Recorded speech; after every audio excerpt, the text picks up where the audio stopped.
युग पुरुष, महाविद्वान, स्त्री उद्धारक, भारताचे कैवारी, भारताचे भाग्यविधाता, सिंबल ऑफ नॉलेज, भारतीय घटनेचे शिल्पकार डॉक्टर बाबासाहेब आंबेडकर यांना विनम्र अभिवादन. तसेच वेळ कमी मिळालेला आहे त्यामुळे मी जरा लवकर बोलते, थोडा वेळ द्या. तसेच गोरगरीब, बहुजन आणि वंचितांच्या हक्कासाठी संघर्ष करणारं निर्भीड, अभ्यासू आणि तत्वनिष्ठ व्यक्तिमत्व डॉक्टर आनंदराज आंबेडकर सर आपणास सप्रेम जय भीम. आणि इथं उपस्थित माझ्या प्रत्येक भीमसैनिकाला क्रांतिकारी जय भीम.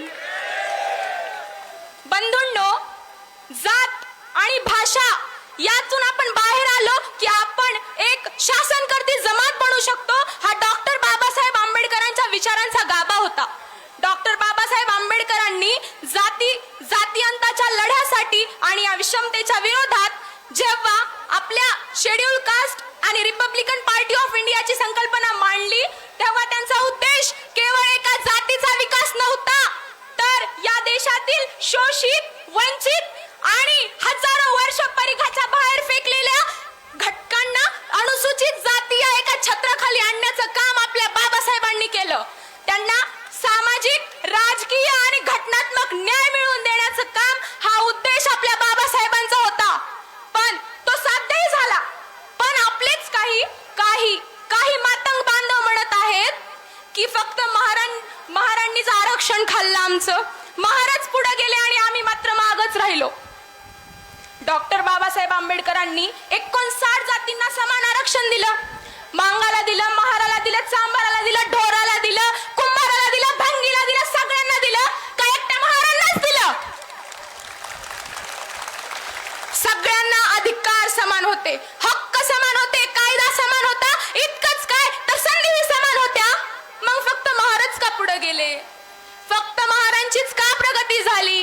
याचा विचार करा, याचं अवलोकन करा.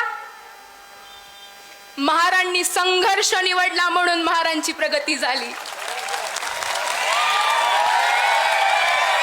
महारांनी स्वाभिमान निवडला म्हणून महारांची प्रगती झाली. महारांनी संविधान निवडला म्हणून महारांची प्रगती झाली. महारांनी अंधश्रद्धा सोडली म्हणून महारांची प्रगती झाली. महारांनी शिक्षणाची कास धरली म्हणून महारांची प्रगती झाली. महारांनी पुस्तकं निवडली म्हणून महारांची प्रगती झाली. चैत्यभूमी आणि दीक्षाभूमीला एकाच दिवशी करोडो रुपयांची पुस्तकं विकत घेणारी ही जात आहे. इतकंच काय तर आमच्या बापानं स्वतःच्या पायाला चप्पल घेतलं नाही पण आमच्या हातात पुस्तक दिलं. आणि आमच्या माईनं सणावाराला नवीन साडी घेतली नाही पण आमच्या हातात कलम दिली. म्हणून या महारांची प्रगती झाली. म्हणून महारांची प्रगती झाली. तुम्ही करा ना बरोबरी आमची, करा उलटे कामाला. शिक्षणानं बरोबरी करा.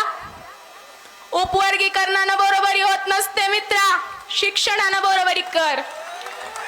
उपवर्गीकरणाने बरोबरी होत नसते मित्रा, शिक्षणानं बरोबरी कर. अण्णा भाऊ, लहूजी मोठेच मित्रा, बाप मात्र आंबेडकरच मान्य कर. वेळेचा अभाव आहे त्यामुळे मी थोडक्यात बोलन. आज